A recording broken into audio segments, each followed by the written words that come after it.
Johor சகாம நாடாளுமன்ற தொகுதியில் உள்ள 6 தமிழ் பள்ளிகளுக்கு அரசாங்கத்தின் சார்பில் பல உதவிகள் கிடைத்திருக்கின்றன.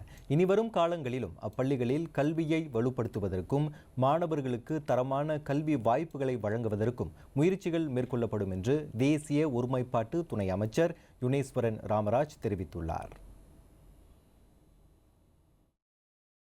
உண்மையை சொல்லணும்னா இருக்கக்கூடிய சகாமாவில் மொத்தம் 43 பள்ளிக்கூடங்கள் இருக்கிறது. அதில் 6 தமிழ் பள்ளிக்கூடத்துக்கு தான் நிறைய பண உதவி நம்ம ஆஃபீஸ்லேருந்து கொடுத்துருக்குறோம். அதுதான் உண்மை, சரிங்களா? மற்ற மலை ஸ்கூல், சைனீஸ் ஸ்கூல் ரொம்ப குறைவாக தான் கேட்பாங்க.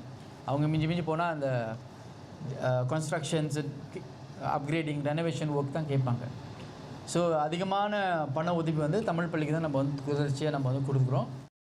சகாம நாடாளுமன்ற தொகுதிக்குட்பட்ட தமிழ் பள்ளி ஆசிரியர்களுடன் நடைபெற்ற சந்திப்பின் போது உரையாற்றிய யுனேஸ்வரன் ராமராஜ் இத்தகவல்களை பகிர்ந்து கொண்டார். இந்நிகழ்ச்சியில் சகாம நாடாளுமன்ற தொகுதிகளுக்கு உட்பட்ட அனைத்து தமிழ் பள்ளிகளின் தலைமை ஆசிரியர்களும் கலந்து கொண்டனர். இங்குள்ள தமிழ் பள்ளி ஆசிரியர்களை சந்தித்து அவர்களின் கருத்துகளையும் பள்ளிகள் எதிர்கொள்ளும் சவால்களையும் அறிந்து கொள்வதற்கான வாய்ப்பாக இந்த நிகழ்ச்சி அமைந்ததாக சகாம நாடாளுமன்ற உறுப்பினருமான யுனேஸ்வரன் குறிப்பிட்டார். இதனிடையே பிரதமர் அலுவலகத்தில் இருந்து கிடைத்துள்ள தற்போதைய பொருளாதார நிலவரங்கள் மற்றும் கல்வித்துறையின் வளர்ச்சிக்கு மடானி அரசாங்கத்தின் அர்ப்பணிப்பு தொடர்பான தகவல்களையும் அவர் பகிர்ந்து கொண்டார்.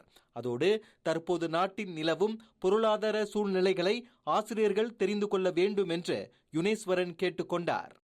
ஒரு குடும்பம் கஷ்டப்படுறாங்க, நமக்கு அரிசி பருப்பு கொடுத்தா மட்டும் அவங்க முன்னுக்கு வந்துட முடியாது.